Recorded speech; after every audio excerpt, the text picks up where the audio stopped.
మునక్కాయ ఫ్రై అయితే చేస్తున్నానండి. చాలా సింపుల్‌గా చేసేసుకోవచ్చు. ముందుగా దానికోసం అయితే గ్యాస్ మీద అయితే ఒక ప్యాన్ పెట్టేసుకొని ప్యాన్‌లో కొంచెం వాటర్ అయితే యాడ్ చేసుకోవాలా.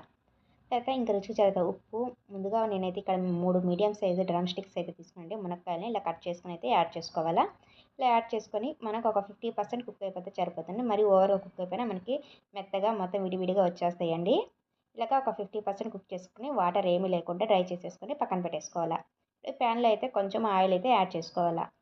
ఆయిల్ కొంచెము హీట్ అయిన తర్వాత మనకు పోపు దినుసులన్నీ కూడా యాడ్ చేసుకోవాలండి. కొంచెం ఆవాలు, పచ్చిశనగపప్పు, కొంచెము మినప్పప్పు, కొంచెము వెల్లుల్లిపాయలు కచ్చాపచ్చా దంచి అయితే యాడ్ చేసుకొని, కొంచెము కరివేపాకు కూడా యాడ్ చేసుకొని మొత్తం అయితే కొంచెం దోరగా ఫ్రై చేసుకోవాలా.